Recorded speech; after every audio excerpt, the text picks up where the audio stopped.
Okay, good evening. It is Friday, June 10th, 2016, here on the Rich Van Tassel channel, giving you the recap of Game 4 of the NBA Finals. Golden State with the 108 to 97 victory. They now take a 3-1 series victory in the finals. We'll get into the implications of that in just a moment. This game, it was, you know, they were making a lot of noise on television. The announcers, Mike Breen especially, about how this was the only, the first close game or whatever. I mean, game one was close at points, but this was very similar to game one, except, in game one, Golden State still had the lead for most of the game. In this game, they had to come back and get the lead. Golden State, that is, because Cleveland had it at one point. Cleveland had an 8-point lead going into halftime.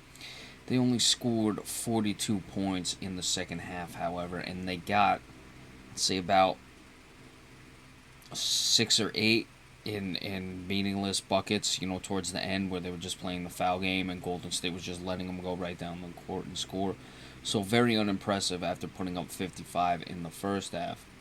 They only carried a 5-point lead going into halftime.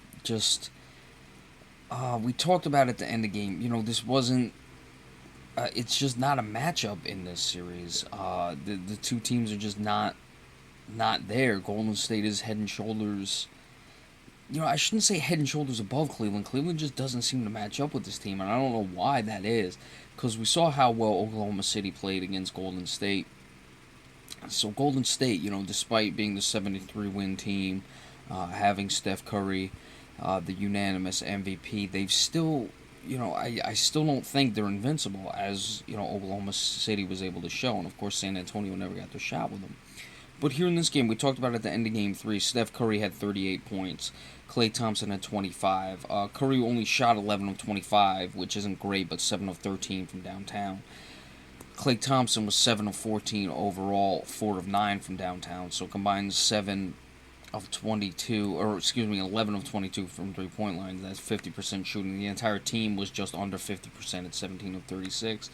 But we talked about at the end of Game 3, when it was the 30-point blowout, is what are we going to see from Cleveland when Steph Curry and Klay Thompson are playing well, and this team is focused, which they were. I thought Harrison Barnes was very good tonight. He was all over the court. He was playing well. Finished with 14 points. Draymond Green had one of his lesser games, so that kind of balanced it out just a bit as far as determining how well you would play against the Golden State Warriors, because remember, Curry and Thompson didn't play that great in the first 3 games of this series. But here in this one, Golden State, while Cleveland was able to get a lead and play with them early, they were competitive. They came out focused, and they got the W in this one. Again, Klay Thompson got started. That really helped them.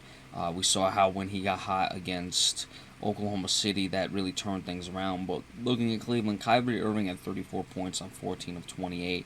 I don't want to act like he didn't have a good game, because he did. He got, I think it was about 4 or 6 points in garbage time, though, so just add those on. LeBron had 25, 13 rebounds, 9 assists. He had a good 6 points at the end, though.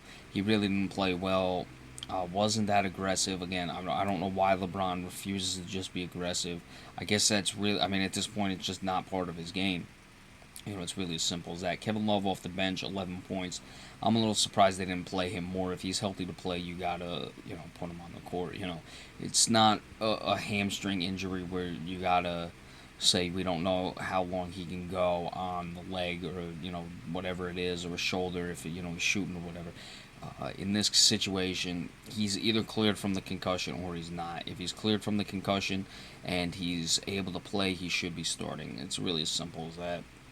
Cleveland shortened up the bench. Amon Shumpert, I talked about him before the series. He's not played well, and no surprise, that's why Cleveland is not winning this series, and they're on the verge of getting eliminated.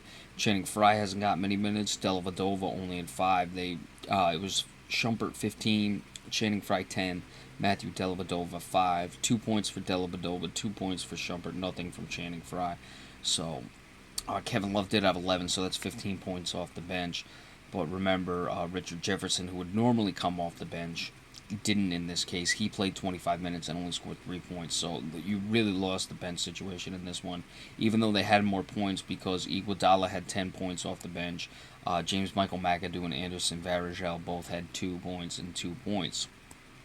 I'm putting Kevin Love, as a starter, even though I know he didn't start this game. I get if you're just looking at strict bench points, I understand. But when Richard Jefferson plays 25 minutes and only has 3 points, you really look at the if reserves, I use that term if that'll make you feel better.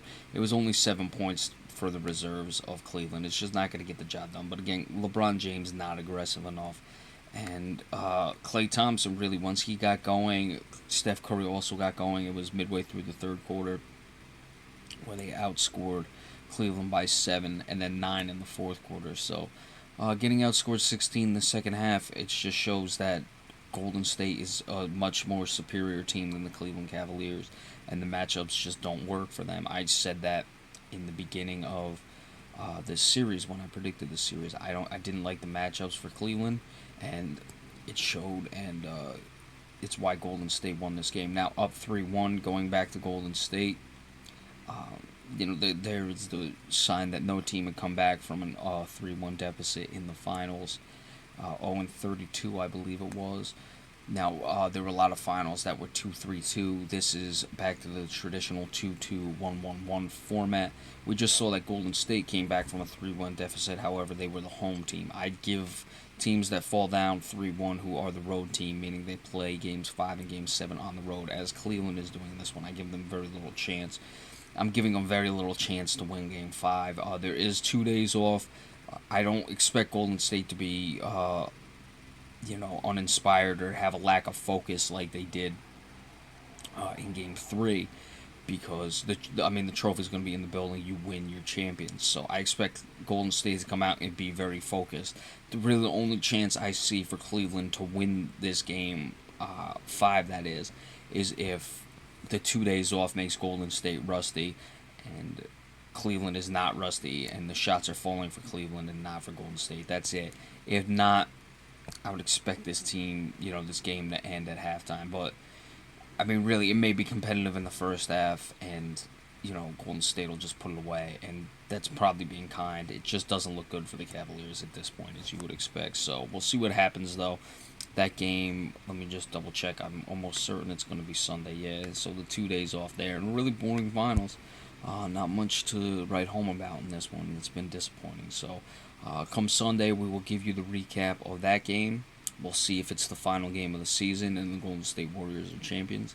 But be sure to stay tuned for that. Remember, we appreciate all subscriptions, and be sure to tell your friends about me. So, thank you so much. Have a good night.